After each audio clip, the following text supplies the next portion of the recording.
সমাগত পঞ্চায়ত নিৰ্বাচন অহা 7 মে'ত অনুষ্ঠিত হ'ব দ্বিতীয় পৰ্যায়ৰ নিৰ্বাচনৰ ভোটগ্ৰহণ। নিৰ্বাচনলৈ মাজত মাত্ৰ কেইটামান দিন বাকী থকা অৱস্থাত প্ৰাৰ্থীসকলে নিৰ্বাচনী প্ৰচাৰ তীব্ৰতৰ কৰি তুলিছে। উঠিছে নিৰ্বাচনী প্ৰচাৰৰ ঢৌ। নিজৰ দলৰ সমৰ্থিত প্ৰাৰ্থীগৰাকীক জয়ী কৰাবলৈ শাসক বিৰোধী উভয় চেষ্টা অব্যাহত ৰাখিছে। নিত্য নতুন কৌশলেৰে ভোটাৰসকলৰ মাজত সোমাই পৰিছে প্ৰাৰ্থীসকল।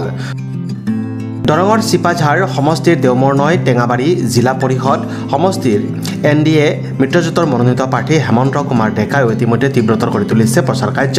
আজি ভুৰাৰগড় গাঁও পঞ্চায়তত অনুষ্ঠিত এখন নিৰ্বাচনী প্ৰচাৰ সভাত অংশগ্ৰহণ কৰে প্ৰাৰ্থীগৰাকীয়ে। নিৰ্বাচনী সভাত অংশগ্ৰহণ কৰে চিপাঝাৰ বিধানসভা সমষ্টিৰ বিধায়ক ডক্টৰ পৰমানন্দ ৰাজবংশীও। মই ভাৰতীয় জনতা পাৰ্টি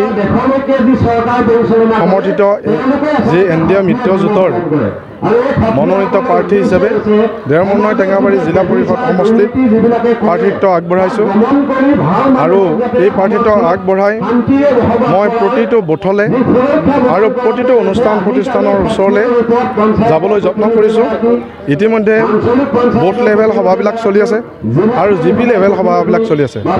আজি ইয়াত আমাৰ ভুৰাৰগড়ৰ স্থিত এই প্ৰাংগণত আজি আমাৰ GP লেভেল সভা চলি আছে আৰু আটাইবিলাক নিৰ্বাচনী সভাতে বিপুলভাৱে ৰাইজে মোক আশীৰ্বাদ দিছে আৰু ৰাইজৰ যি উপস্থিতি এই উপস্থিতিয়ে আমাক মনোবল বৃদ্ধি কৰিছে আৰু আমি ভাবিবলৈ বাধ্য হৈছোঁ যি নিৰ্বাচন পঞ্চায়ত নিৰ্বাচন হ'ব অহা 7 তাৰিখে এই 7 তাৰিখে হোৱা নিৰ্বাচনত ভাৰতীয় জনতা পাৰ্টীৰ তথা NDA মিত্ৰজোঁটৰ সমৰ্থনত ৰাইজে বিপুলভাৱে সঁহাৰি যোগাব আৰু 11 তাৰিখে প্ৰমাণ হ'ব যে এই নিৰ্বাচনে কংগ্ৰেছ যে শূন্যত পৰিণত হৈছে তাক প্ৰমাণ কৰি দিব।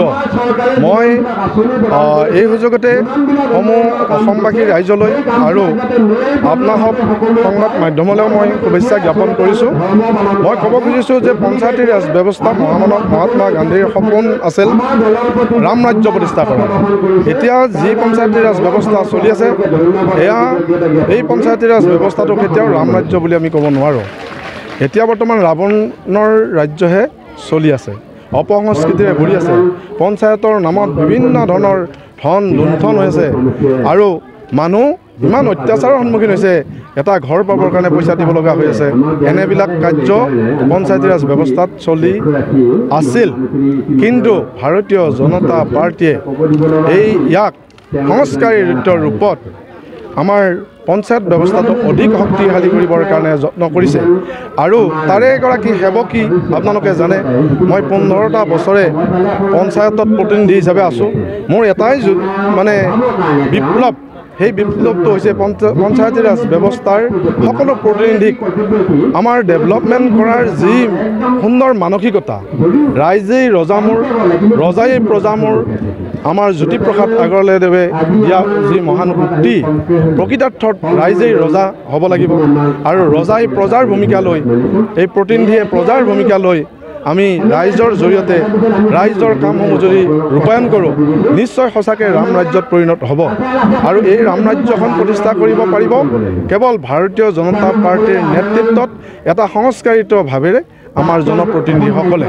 সেইকাৰণে মই সকলো জনপ্ৰতিনিধি যিসকল জিকি আহিব এই সকলকো মই আগতীয়াকৈ শুভেচ্ছা জনাইছোঁ যে আমি এই ৰাম ৰাজ্য প্ৰতিষ্ঠা কৰাৰ সপোন দেখি আমি কামত অগ্ৰসৰ হ'ব লাগিব। এই দেওমৰনৈ টেঙাবাৰী জিলা পৰিষদ সমষ্টিটো আপোনালোকে জানে এই সমষ্টিটো আমাৰ খিলঞ্জীয়াৰ সমষ্টি আৰু এই খিলঞ্জীয়াৰ সমষ্টিটো এক ৰাজনৈতিক শক্তিৰ যি অপপ্ৰয়োগ, এই অপপ্ৰয়োগে এই সমষ্টিটোক বৰ বেয়া। দুনিৰ পৰা সুনীল চহৰীয়া ৰিপৰ্ট, নিউজ এক্সপ্ৰেছ অসম।